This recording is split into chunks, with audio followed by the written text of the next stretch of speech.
Hello दोस्तों, हमारे नए वीडियो पर आप सभी का स्वागत है। दोस्तों, आज हम बात कर रहे हैं आमेर के राजा सवाई जय सिंह की।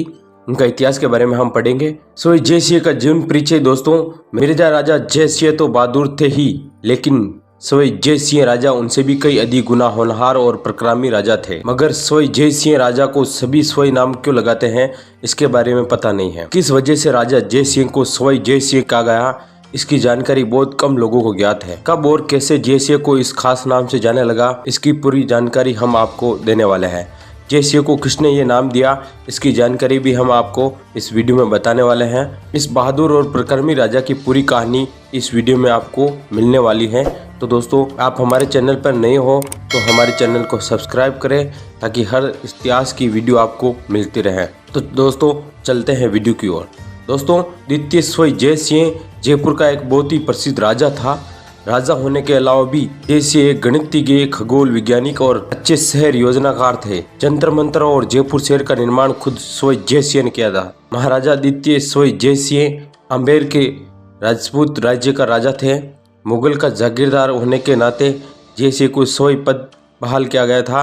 औरंगजेब ने राजा को ये सम्मान इसलिए दिया था क्योंकि उन्होंने सन 1701 में विशालगढ़ का किला मराठा से काबिज किया था। जब ये सम्मान दिया जा रहा था, उसमें इस घटना को याद में रखने के लिए सन 1712 के इम्पीरियल एडिक्ट लिखा गया और उसमें 2 झंडे को फहराया गया था। उस समय एक झंडे को पूरा फहराया गया और दूसरे झंडे का 1/4 भाग फहराया गया था। लेकिन 1707 में औरंगजेब की मृत्यु होने के बाद मुगलों के शासन का पतन शुरू हो गया था। इस तरह की उत्तर पुत्र दिल्ली में सन 1719 तक चलती रही। लेकिन जब 19 साल का मोहम्मद शाह बादशाह बन गया, उस समय दिल्ली में कुछ समय के लिए शैत्य बन गया। दिल्ली में सन 1739 तक इसी तरह से शांति बनी रही।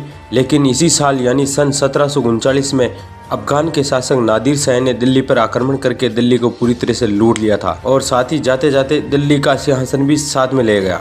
लेकिन इस तरह की उत्तर पुत्र होने के बाद भी होशियार जय सिंह ने बड़ी चतुराई से अपने राज्य का विस्तार इस दौरान किया। जय सिंह की राजधानी जयपुर पूरी तरह से बनाने में केवल जय सिंह का बहुमूल्य योगदान था।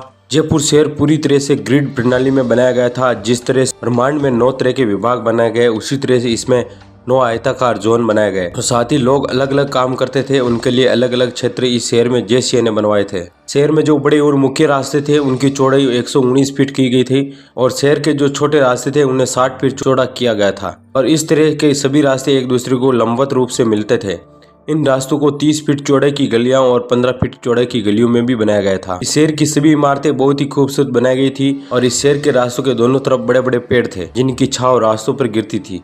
शहर में सभी जगहों पर नल से जल उपलब्ध कराने की सुविधा की गई थी।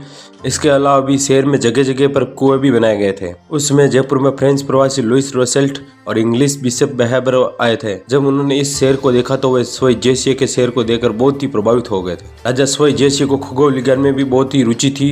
राजा जय सिंह बहुत ही विद्वान था। उसके पास अरेबिया और यूरोप की कुछ खगोल विज्ञान की महत्वपूर्ण किताबें थी।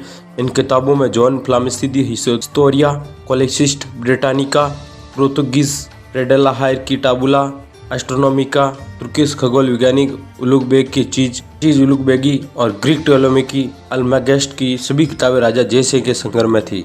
सवाई राजा जय सिंह केवल राजा ही नहीं था, बल्कि वे एक विद्वान व्यक्ति भी था।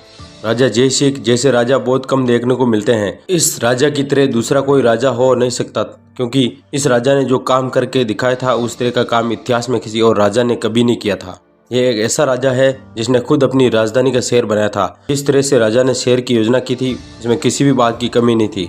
जिस समय इस शहर का निर्माण हुआ था, उस समय इस शहर के जैसा दूसरा कोई भी शहर नहीं था। राजा सवाई जय सिंह के पास खगोल विज्ञान किताबों का भी बहुत बड़ा संग्रह था।